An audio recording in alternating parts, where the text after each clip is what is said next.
Juan Perdón, Gabriel. estamos grabando, ¿no? Gracias. ¿Y apagas los micrófonos, por favor? Sí, vamos.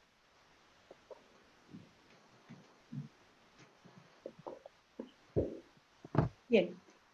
Juan Gabriel Vázquez, de 47 años. ¿Me escuchan bien? Sí, todo nació bien. en Bogotá y aunque entonces ya sabía que lo suyo era la literatura, estudió Derecho en la Universidad del Rosario. Y días después de recibir su diploma, Vázquez viaja a París para hacer estudios de doctorado en literatura latinoamericana en la Universidad de la Sorbona. Después de 16 años en Europa, tras pasar por Bélgica y Barcelona, regresa a Bogotá, donde vive y trabaja actualmente.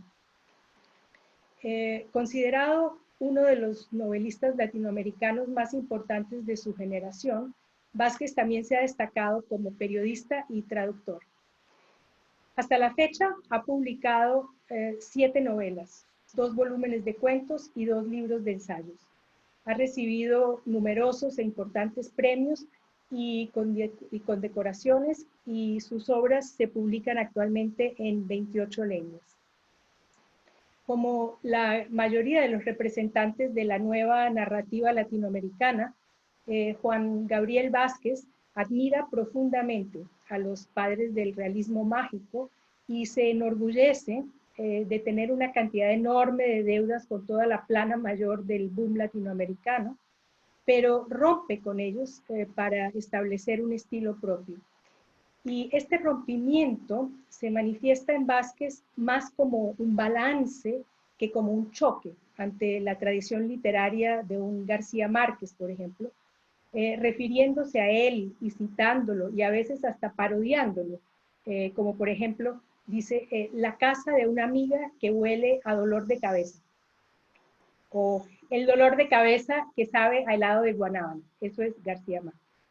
Bien, la novela que hemos leído, El ruido de las cosas al caer, nos lleva a la década en la cual Colombia estuvo marcada por el poder desproporcionado que había alcanzado Pablo Escobar, una época donde violencia y miedo se entrecruzaban para no separarse.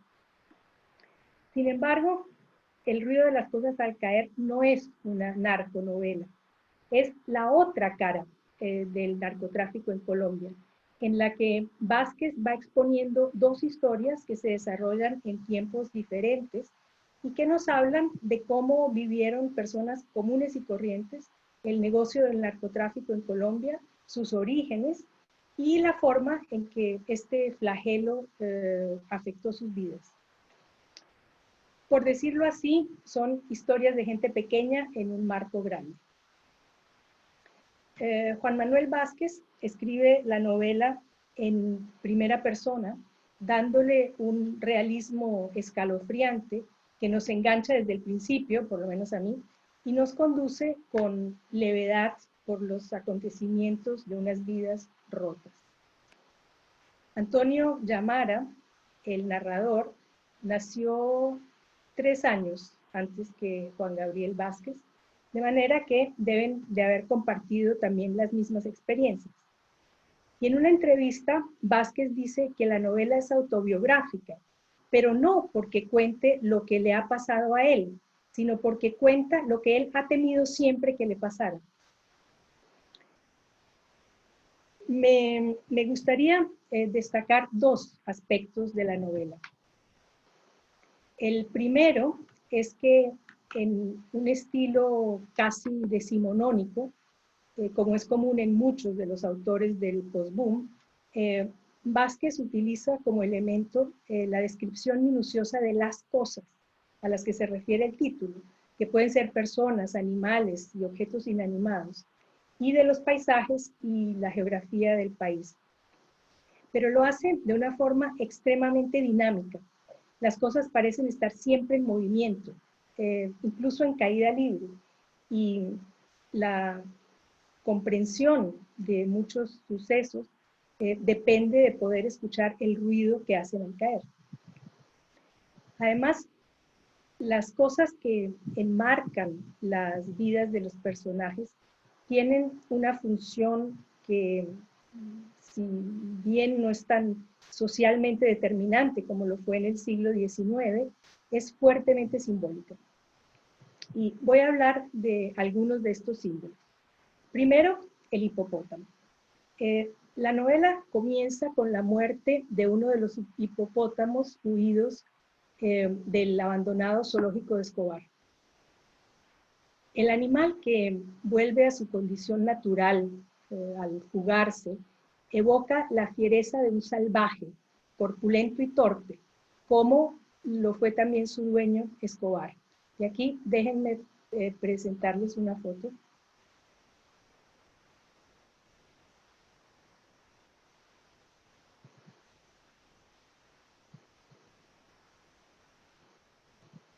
¿Lo ven?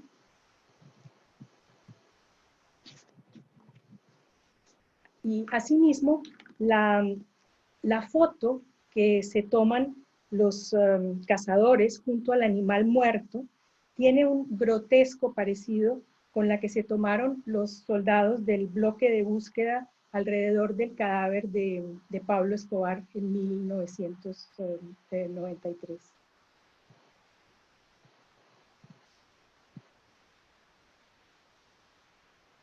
Además, el hipopótamo con el que se topan sorprendidos Yamara y Maya en su viaje conjunto al zoológico, cierra también simbólicamente uno de los ciclos de la trama.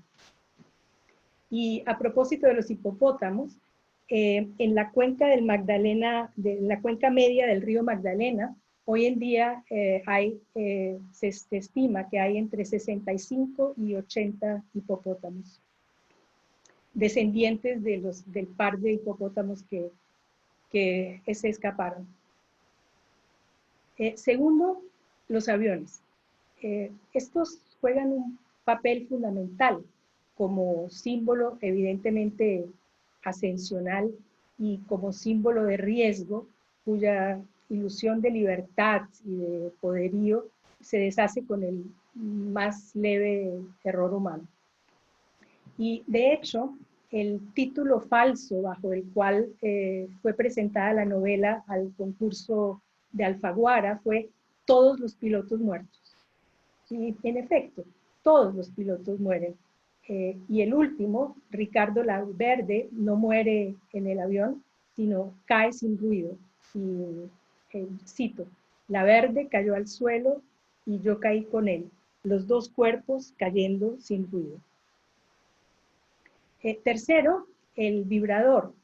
Es símbolo del estado de deterioro del matrimonio de Aura y Antonio y del esfuerzo que ella hacía durante más de 3 años para salvarlo. Y además es el último objeto colorido y plástico como un juguete de Leticia que Yamara ve en su casa antes de salir al encuentro de Maya Fritz. Y por último, el casete. Como símbolo de otra forma de escritura,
Voy a activarle el audio a Jane.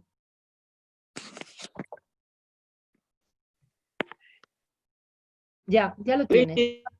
Sí, muy bien. Vale. Perdone que no puedo hablar tan rápidamente que vosotras No españolas. tenemos prisa, Jane.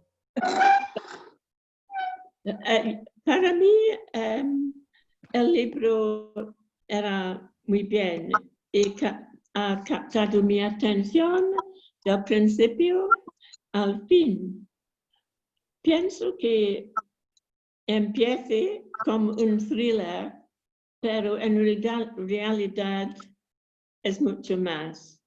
Un libro muy impactante, bien escrito y con una estructura muy inteligente. Vosotras habéis dicho sobre los aviones y los símbolos que yo también he pensado en decir algo, pero por eso paso sobre la estructura de la novela. Para mí la estructura es brillante.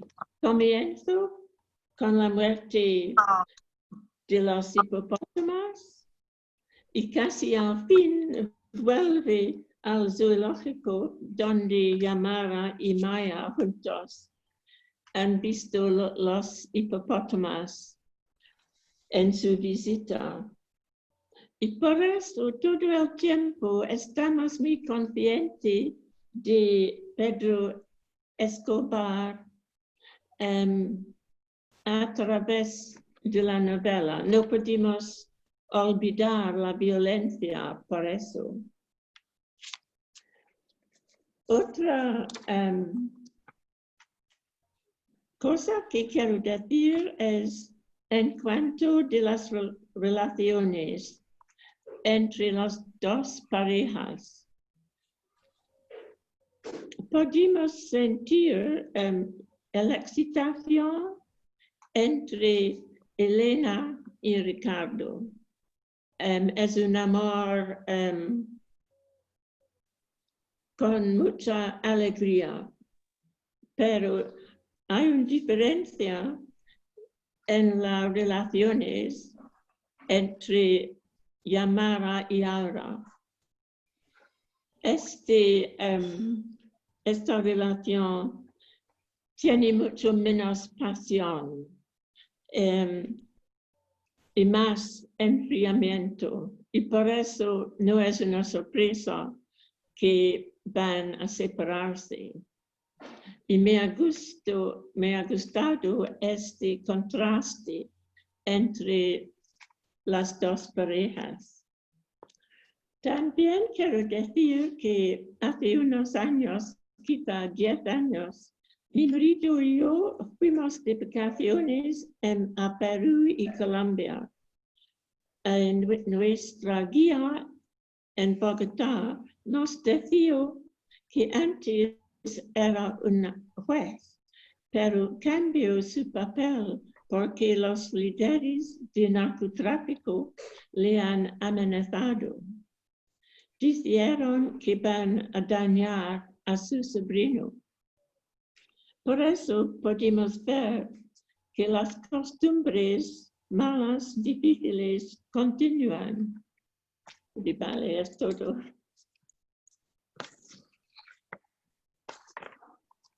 Muy bien.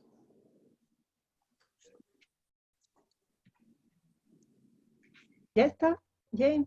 Sí, es todo. Es todo lo que pues está muy bien dicho. Y Sí, cada vez hablas mejor español. Espero que sí. Sí. Es Bueno, vamos ya hemos tenido a Sol, pues ahora vamos a darle la palabra, si la quiere, a Nelly Friedrich. Gracias, buenas tardes a todas. Y bueno, escuchando todos los puntos de vista de todas, estoy pues en parte con la mayoría, y bueno, el análisis que yo marqué del libro es que en principio sobre todo si no conoces la vida de un país, creo que el autor te da una imagen de lo que en esa década de los años 80 esa juventud vivió. Yo creo que bueno, la ojeada que nos da el autor es muy interesante para mi punto de vista. Yo lo vi muy, muy atractivo en ese aspecto. El aspecto un poco de la descripción de la obra en cuanto a todos los detalles, lo siento un poco o demasiado exagerado, más que García Márquez. Sí, más que García Márquez, ¿no? Yo hubiera más tomado el aspecto histórico que tenía él en su mano, sobre todo porque siento que el mismo autor vivió esa época. En cierto punto, como dijo Maití, sí, Maití, es que es una obra un poco autobiográfica. Yo la sentí así. Parte de las vivencias que él como autor tuvo en su vida, por ejemplo, la operación, la descripción de la operación es algo vivido, es algo que él lo ha de haber vivido y lo pudo plasmar. En el aspecto, por ejemplo, de Aura, como que le faltó fuerza a la pareja de él. Y fue interesante la descripción que hizo de sus padres. A mí me hizo sensacional el punto de vista que Aura vio de una pareja en la que eran los padres y no la conocían. Se me hace, le faltó más darle vida a Aura. Y al final Aura no se puede comprometer con una persona que vivió un traumatismo físico y por eso no pudo salir de ese traumatismo físico y estuvo buscando siempre a Valverde como una justificación de su problemática que no sabía cómo justificarla. Agradezco la oportunidad de que pude conocer un autor que yo desconocía y que aparte se opaca con el nombre de Vázquez, Gabriel, ¿no? Como con García Márquez, como que te confunde y dices colombiano y colombiano, ¿no? Entonces, dar la oportunidad de que sí sigue mucho la ruta de colombiano como tal, como García Márquez.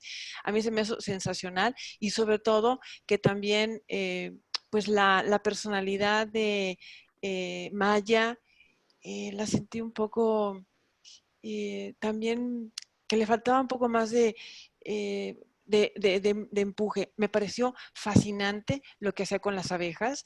Yo desconocía todo eso y el manejo de toda esa elocuencia que manejó el autor se me hizo sensacional.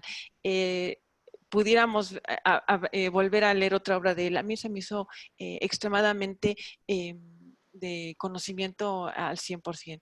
Muchísimas gracias. Gracias, Nelly. Pues queda Graciela y quedo yo. ¿Quieres, Graciela? Venga, Venga, yo tengo dale. que decir que a mí se me hizo facilísima la lectura de esto. Pero era como si leyera una historieta, no una obra literaria de peso.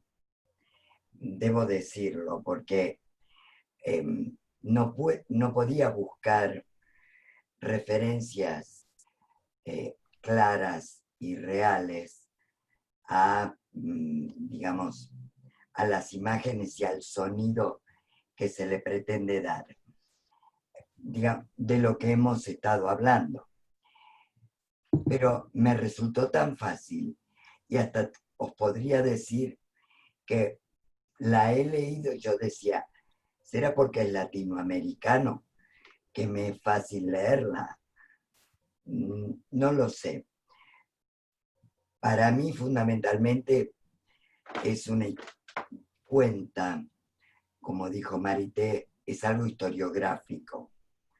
No es historia pura de Colombia, pero a través de los miedos, de los aviones caídos, va seccionando la novela para marcar hitos definidos de tiempos. Si se dedicaba la droga a una droga o a otra poco importaban.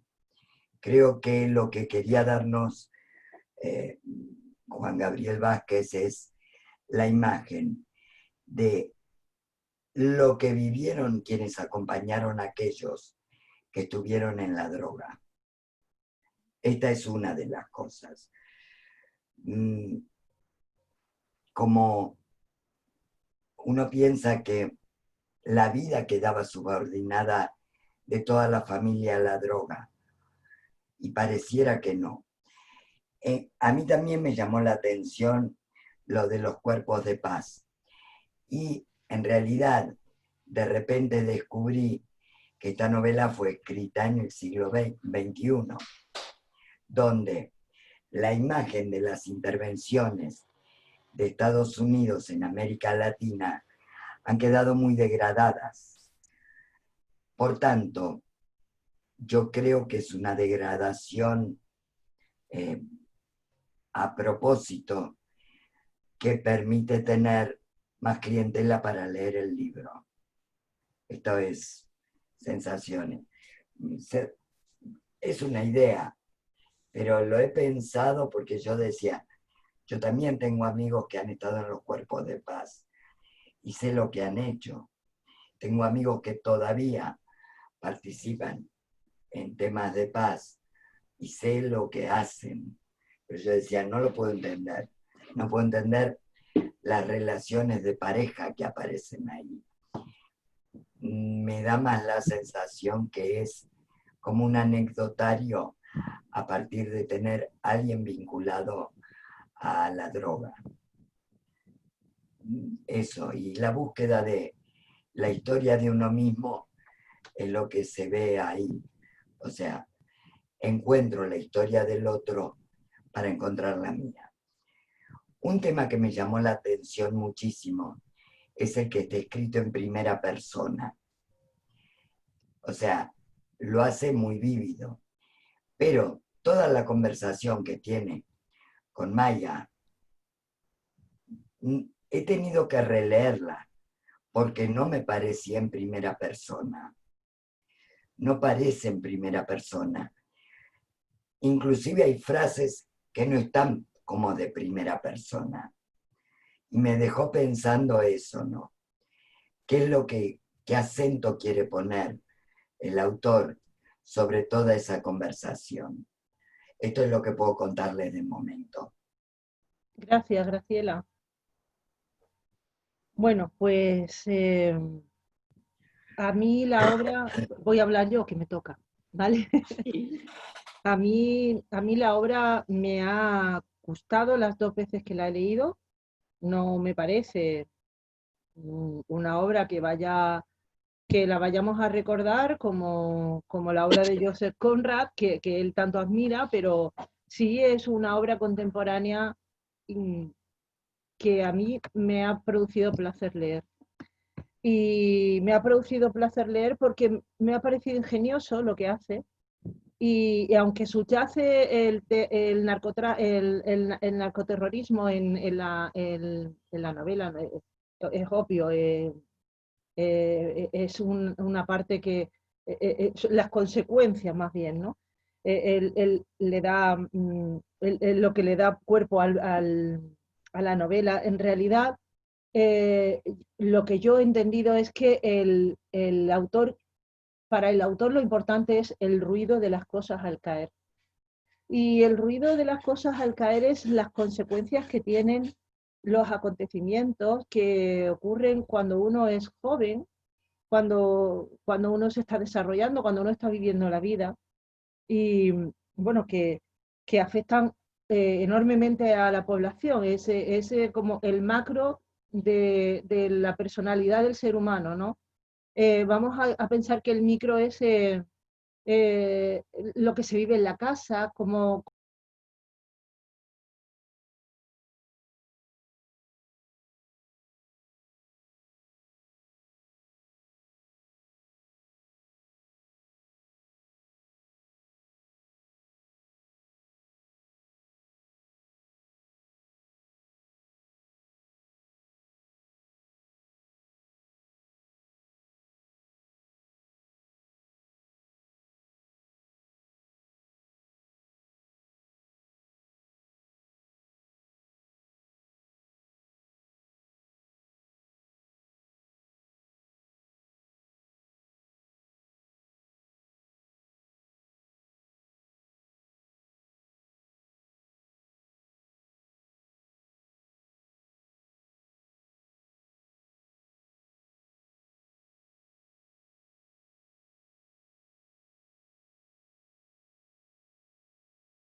menos presente de lo que podemos pensar en este libro.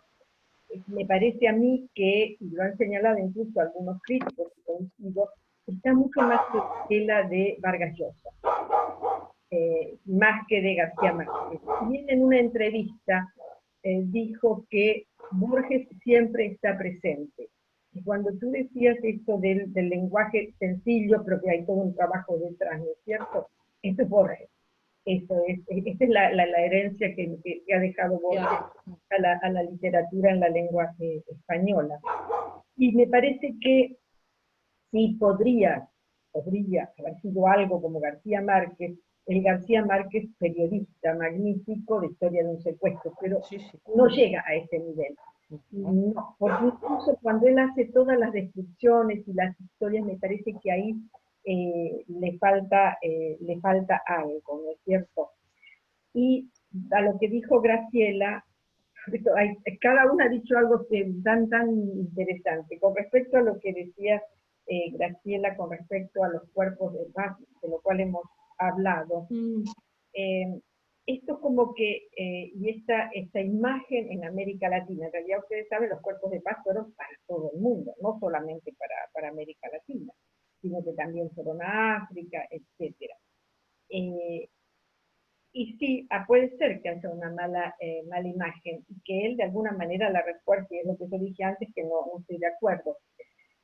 Y lo que sí, una cosa que él señala, es cuando esto de la droga se mete en Colombia de esta manera tan definida. Yo creo que debería existir antes, pero cuando Richard Nixon declara la guerra contra la droga en el año 71 y crea la DEA, la agencia, ¿cómo no sé cómo se dice en castellano? La DEA, la Drug Enforcement Agency. Esa fue creada en el 73, Cristina. Claro, exacto. Entonces, es con Richard Nixon que se crea. Y ahí es cuando empieza. En el 71, él cierra la frontera con México para impedir el pase de la droga. Y lo que era el problema de la droga en Estados Unidos, creo que aquí sí puede ser interesante lo que dice Vázquez, el libro, que una cosa que era un problema de salud pública para los Estados Unidos se convierte en la base de una gran corrupción y de una forma de terrorismo, que es todo lo de la droga. Bueno, hay otras cosas para decir, pero bueno. Y lo último que quería decir por ahora es que yo creo que este libro fue escrito en el 2011. Y todo el tema de la droga en Colombia y todo el tema de Pablo Escobar se pone como de moda y se habla y se rehabla y se pone muy sobre esto en los últimos años, desde las series, que Netflix, que esto y que lo otro, ¿no? Y entonces me parece que pierde también ahí un poco de su originalidad, porque como que ya todo el mundo está medio no sé, está saturado de ir a hablar de este tema, que es un tema muy relevante para la historia de Colombia. Bueno, Sol. Bueno, con respecto a lo que decías del lenguaje, yo estoy totalmente de acuerdo. Cuando dije sencillo quería decir eso. Cuando digo floripondio son accesorios inútiles. Las metáforas son estupendas y justamente lograr ese, como decía Cristina, lograr ese lenguaje sencillo es porque es una persona que conoce muy bien el manejo del lenguaje. Entonces nos da imágenes estupendas, pero no hay nada de más. El floripondio es cuando pones cosas que no sirven para nada. Quizás el término floripondio al que confundía. Con sencillez no quise decir que no hubiera una gran riqueza y un estudio y un conocimiento del lenguaje por parte del autor. Quizás la palabra te confundió. Hay términos que, por ejemplo, bueno, les parecen extraños y a nosotros, como decía Graciela, no son comunes. Corcovear para nosotros es un término muy común. En el campo los caballos corcovean, cuando uno monta o lo que fuera. O sea, que hay términos que a lo mejor son no propiamente colombianos, que unos son colombianos. Yo los conozco bastante porque pude ir mucho a Colombia y tengo muchos amigos colombianos, pero también que son de Latinoamérica, así que puede ser más raros para unos que para otros. Con respecto al lenguaje. Con respecto al tema del azar, que decía Marité, el azar sí está, evidentemente, pero no creo que el destino de todos esté dado por el azar, porque justamente ellos pueden elegir. Él podría haber elegido Antonio, el llevarlo a escuchar este cassette, o no. Podría haber dicho que tiene un lugar, pero en un lugar bastante complicado que lo tiene que meter a uno de afuera. O sea, él es cordial en ese momento, pero siempre hay una elección. O sea, todos pudieron tener una elección. Y me llama también la atención que el personaje de Ricardo Laverede, que ha tenido evidentemente principios, y él que admiraba tanto al abuelo aviador, y que, en fin, no intentara siquiera encontrar un trabajo que no fuera ese, porque no estaba en las últimas como para eso. O sea, que él rápidamente agarra por la vida de la corrupción, y no muestran una familia así, más bien muestran una familia creyente, una familia que está venida menos en el campo económico, pero que guarda sus principios y su moral. O sea, tiene un cambio así abismal, o sea, con mucha naturalidad. Y de ese amor que decíamos, de esa pareja, que es verdad, yo diría que más que amor es capricho, y es pasión quizá. Amor no, porque si ella, sus años más felices, lo de Elena, han sido esos, y ella ha aceptado esa situación porque no la podía desconocer, y además a ella no le gusta un personaje, después casi se entusiasma, que es el gringo, el Mike, ¿no? Mike Barbieri, que también, por lo visto, es un personaje un poco extraño, porque está con los cuerpos de paz, ella le cae simpático, pero después es el que lo introduce en el narcotráfico. Ella lo sospecha, porque no él es simpático, aunque que después se entusiasma en un momento dado con él. Por eso, para tener tanto amor, y él haber sido cogido en falta, y bueno, y puesto en falta no, haciendo esta barbaridad, y lo ponen preso en Estados Unidos, y ella vive en Estados Unidos después algunos años, ¿cómo es que nunca lo va a ver si realmente le tenía tanto amor? Y ella sabía lo que hacía. Y después está dispuesta a irse de golpe para explicarle a la hija que tiene un padre después de 20 años, o sea, no sé cuántos años pasan, o sea, más, 20 y tantos años, y la llama por teléfono, la otra se enoja y decide ir para explicárselo personalmente y para que tengan un encuentro feliz como si nada hubiera pasado. Y él, Ricardo Laverede, también quiere volver al punto cero y volver al amor de 20 y tantos años antes como si nada hubiera pasado tampoco. Es un poco extraño, porque con tanta reflexión que tenemos, de pronto nos encontramos un personaje que quiere volver al punto cero de 20 y pico años atrás como si nada hubiera pasado, después de no haber visto nada ni tenido contacto, y ella que lo ha negado también, y le ha dicho a la hija que está muerto. Eso se puede entender para protegerla, pero ella ni pregunta cómo está en la cárcel en Estados Unidos. O sea, quedan un poco, a pesar de que él trata excesivamente de juntar, y eso es muy de la literatura de él, de atar cabos sueltos. No nos queda ningún cabo por atar, y quizás en la vida muchas veces quedan cabos sueltos, pero él tiene, él es un escritor que es como que arma toda su estructura, como decía alguien, una arquitectura en la que cada cabo suelto tiene que tener su explicación final. Y en la vida está lleno de cabos que tenemos que no tienen su explicación final. Y es cierto que le puede venir la obsesión en parte por lo que le pasó, pero para tanta obsesión lo que menos sabemos es por qué murió, por qué lo atacaron. Está la suposición de que hubiera vuelto al narcotráfico, pero es una suposición, porque nada nos dice que ha sucedido eso. Porque el que trabajaba con él dice, ¿no estarían algo raro? Y en realidad tampoco lo saben, o sea, no sabemos quién le disparó, quién le mató, quién lo hirió. O sea, yo hubiera apuntado más a eso. Está bien, la vida puede servir, pero tanto detalle de la vida, cada sentimiento de él, no, más bien veamos en qué estaba y después quién lo mató o se había vuelto al narcotráfico. Llama la atención. Eso no querrá que te lo diga con todas las letras, te ha dicho que iba a conseguir un dinerito. Claro. Bueno, pero a lo mejor el dinerito... Ahora le toca a Garbiñe y luego a Nelly. Sí. Bueno, claro. Y estoy terminando nada más, por eso, para mí me llama la atención el tema de que no trate de averiguar quién lo mató, porque nunca los pescan. Yo buscaría a los desgraciados, ¿no? Y después, la violencia, sí, la violencia evidentemente está en todo momento, y ahí, como dice, son 70 años de violencia en Colombia, y hay toda una literatura marcada por eso. Me acuerdo cuando leí hace mucho una novela estupenda de Álvarez Gardiazabal, Cóndores no se matan todos los días, que te muestra la época también de los caudillos, la época de los conservadores, los liberales, etc. Bueno, todos esos encontramientos políticos, y después, por supuesto, después va a ser el terrorismo, va a ser el narcotráfico, pero tiene toda una historia de violencia Colombia y tal. Y bueno, y lo de la corrupción, que está muy claro, porque muestra la corrupción en Estados Unidos, la corrupción en Colombia, y es la corrupción que sufrimos todos, porque en la Argentina estábamos sufriendo esa misma corrupción en muchos campos, y por supuesto el narcotráfico ya atraviesa también casi todo, o sea que está muy bien definida esa corrupción y tomada como natural, como desgraciadamente hasta un punto, hasta lo tomamos nosotros todos, ¿no?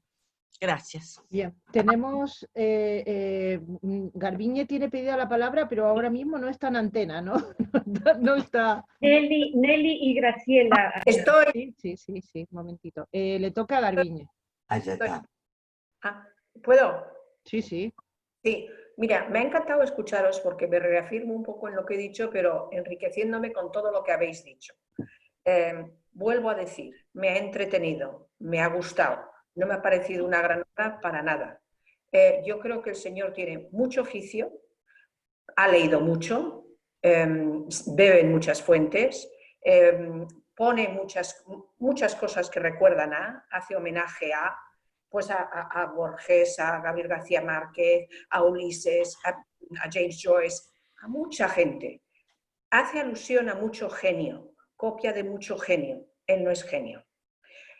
Para mí los personajes no se sustentan, no son creíbles ninguno de ellos, para mí, desde mi humilde opinión.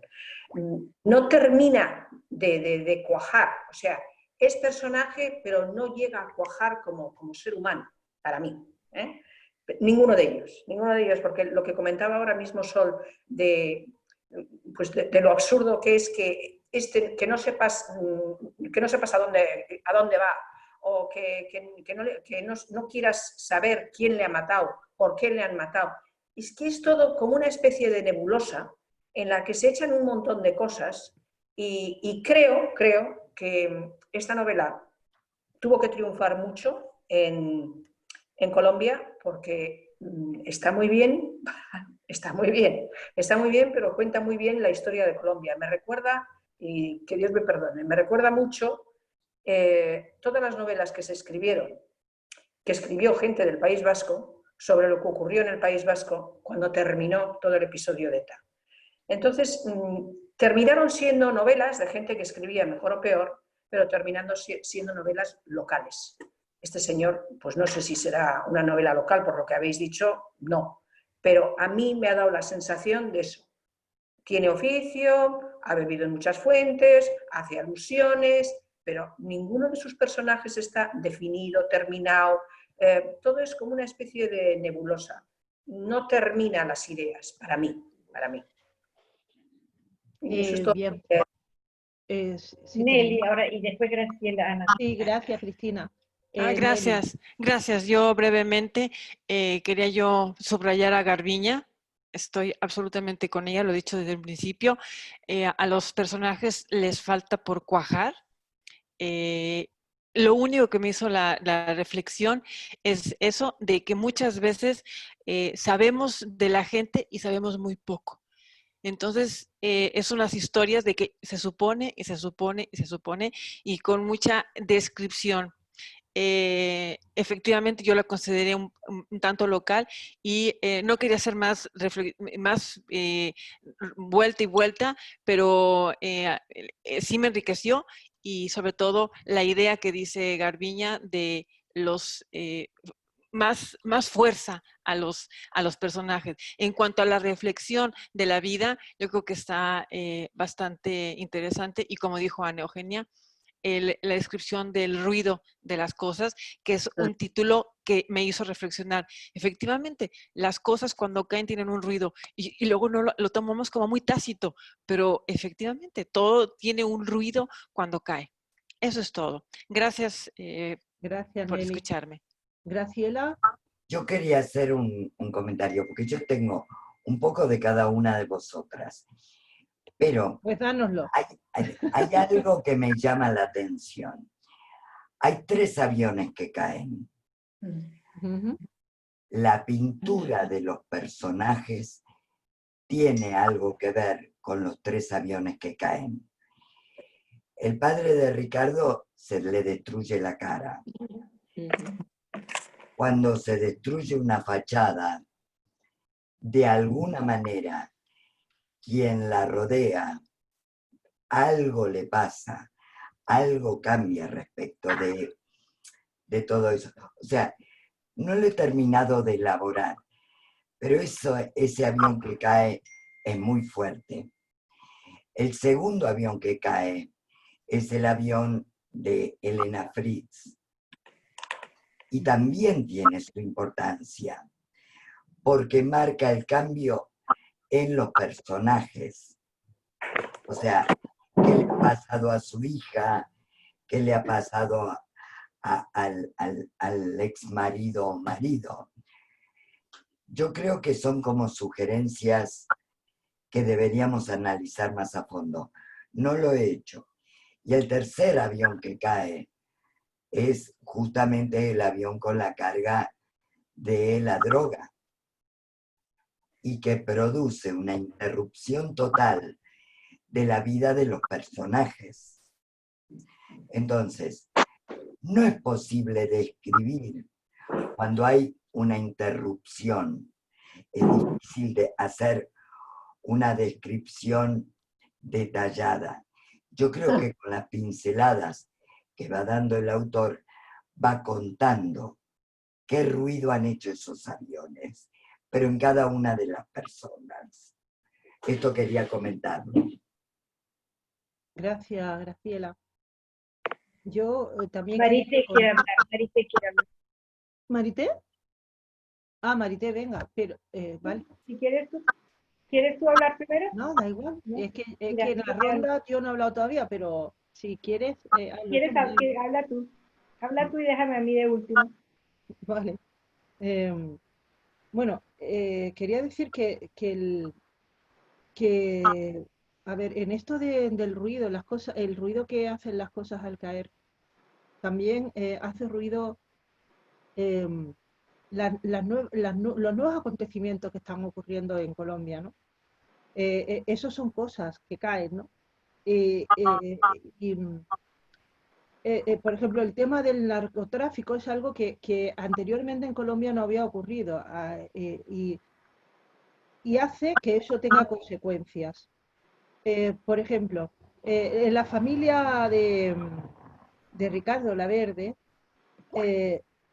resulta de que era gente insigne, eran gente bien situada. Esta es Garbiñe, la que hace ruido. Voy a apagar. Sí. Era gente bien situada y su casa es una cosa curiosa porque la casa está desgastada, como está desgastada todo el tema de la economía familiar. Dice una frase, dice, el pasado no da dinero. Y entonces cae en Colombia el tema del narcotráfico, el tema de que pueden empezar a mandar droga a Estados Unidos. Y eso hace que Ricardo Laverde tome el camino más rápido para volver a tener la situación económica que tenía su familia o incluso superarla, ¿no? Él se sentía como, yo tengo que ser alguien importante o alguien con dinero, si la importancia se mide con el valor del dinero, y esto es una de las consecuencias del ruido de las cosas al caer. Ocurre, por ejemplo, también en lugares como La Línea o Algeciras. Hay gente, allí el ruido es, o sea, las cosas que están cayendo allí es que pues las lanchas planeadoras con la droga entran y salen por allí por la playa, ¿no? De la Tunara. Venga a entrar y salir. Entonces, hay gente que está mal de dinero, hay gente que ve que nunca va trabajando, va a conseguir tanto dinero como para vivir de la manera que quieren vivir, y toman el camino fácil. Y eso es una de las consecuencias de las cosas que caen. Si no ocurriera eso allí, no habría gente que se dedicara al narcotráfico y al menudeo ese que se trae entre manos, ¿no? Y bueno, pues ya está, eso quería decir.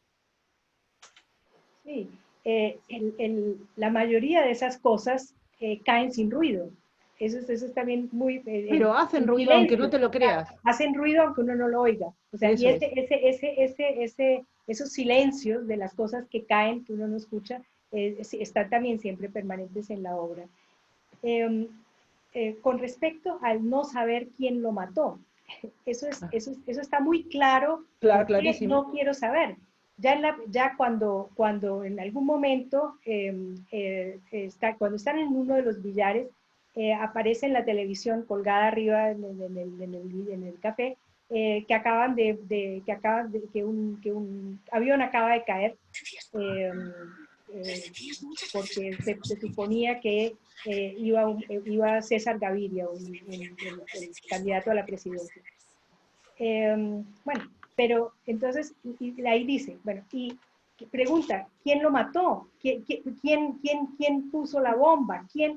Ahí dice, entonces dice él, eso es algo que en Colombia no se pregunta. O sea, es tan obvio que da lo mismo, fue el terrorismo, fue el narcotráfico, pero no se pregunta. Eso fue una costumbre colombiana. Marité, a mí, por ejemplo, me quedó la incógnita, ¿por qué lo apresaron?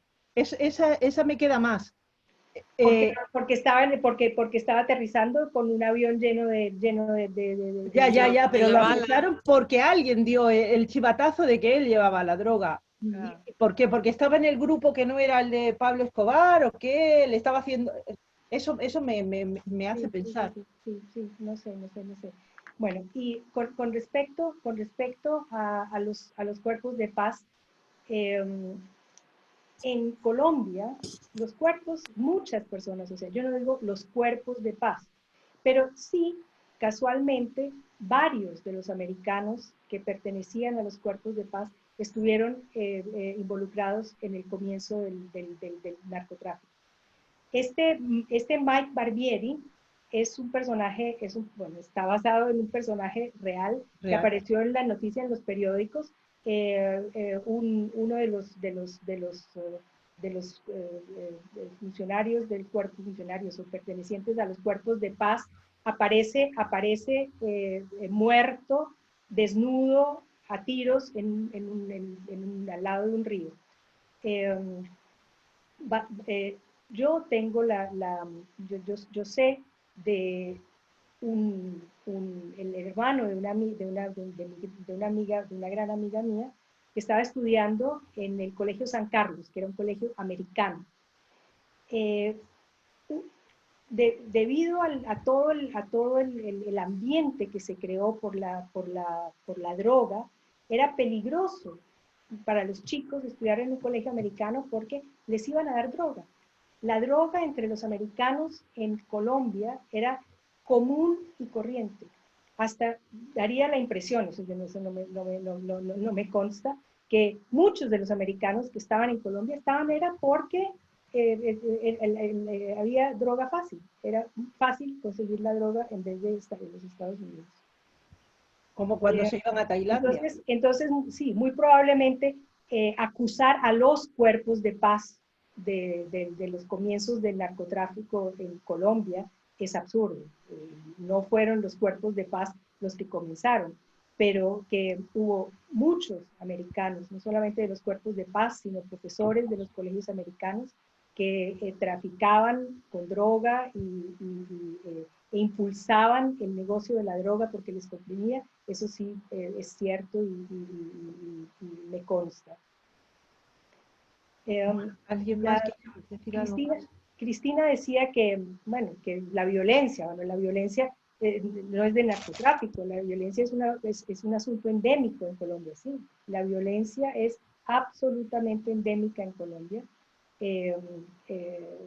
Ya en el siglo XIX, Colombia tiene 9 guerras civiles,